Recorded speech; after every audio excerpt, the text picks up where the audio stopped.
తెలుగు విద్యార్థి నిఖిత మృతిలో పలు ఆసక్తికర విషయాలు వెలుగులోకి వస్తున్నాయి. ఆమెను తన మాజీ ప్రియుడు అర్జున్ శర్మనే హత్య చేసినట్లు మేరీల్యాండ్ పోలీసులు కన్ఫర్మ్ చేశారు. దీంతో అర్జున్ శర్మ కోసం గాలించిన పోలీసులు ఇంటర్పోల్ సాయం తీసుకున్నారు. ఇవాళ అర్జున్ శర్మను ఇంటర్పోల్ పోలీసులు తమిళనాడులో అదుపులోకి తీసుకున్నారు. డిసెంబర్ 31న నిఖితను హత్య చేసిన అర్జున్ శర్మ ఆ తర్వాత అక్కడి నుంచి పారిపోయి ఇండియాకు వచ్చాడు. నిఖిత చనిపోయిన తర్వాత ఆమె కనిపించడం లేదంటూ జనవరి 2న అర్జున్ పోలీసులకు ఫిర్యాదు చేశాడు. తాను చివరిసారిగా ఆమెను డిసెంబర్ 31వ తేదీన చూశానని చెప్పాడు. అయితే నిఖిత మృతదేహం లభించింది అర్జున్ శర్మ నివసిస్తున్న అపార్ట్మెంట్ అవ్వడంతో పోలీసులు ఖంగు తిన్నారు. అది అతడు ఉంటున్న అపార్ట్మెంటే కావడంతో పోలీసులకు మరింత అనుమానం పెరిగింది. ఇక ఫిర్యాదు చేసిన రోజునే అర్జున్ శర్మ భారత్కు పారిపోయి వచ్చినట్లు గుర్తించిన పోలీసులు వెంటనే సెర్చ్ వారెంట్ జారీ చేశారు.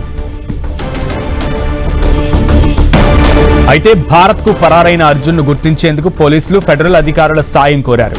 దీంతో ఇవాళ ఉదయం అర్జున్ శర్మను ఇంటర్పోల్ పోలీసులు తమిళనాడులో అరెస్ట్ చేశారు. అటు నిఖిత కుటుంబంతో మాట్లాడిన భారత రాయబార కార్యాలయం నిఖిత మృతదేహాన్ని హైదరాబాద్కు రప్పించేందుకు ఏర్పాట్లు చేస్తున్నారు. అయితే అసలు నిఖితను ఎందుకు హత్య చేశాడు అన్న కారణాలు మాత్రం తెలియరాలేదు.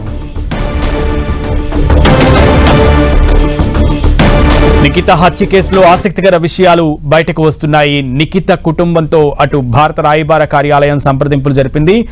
నిఖిత మృతదేహాన్ని భారత్కు తరలించే ప్రయత్నాలు చేస్తోంది ఇండియన్ ఎంబసీ. అయితే అర్జున్ శర్మ నిఖితను ఎందుకు చంపాల్సి వచ్చింది? మాజీ ప్రియుడికి నిఖితకి ఏమైనా గొడవ జరిగిందా? అయితే 31నే అర్జున్ కంప్లైంట్ ఇచ్చిన తర్వాత అక్కడి నుంచి ఇండియాకి ఎందుకు పారిపోయి రావాల్సి వస్తుంది? అసలు అర్జున్ శర్మ నివాసంలో నివసిస్తున్నటువంటి అపార్ట్మెంట్లో నిఖిత మృతదేహం ఎందుకు లభ్యమైంది? ఈ ప్రశ్నలన్నిటికీ అయితే సమాధానం దొరకాల్సింది. అయితే అర్జున్ శర్మను ఇంటర్పోల్ సాయంతో ఈరోజు పోలీసులు అయితే అదుపులోకి తీసుకున్నారు. తమిళనాడులో అతను ఉన్నట్లుగా గుర్తించినటువంటి ఇంటర్పోల్ పోలీసులు అతనిని అరెస్టు చేశారు.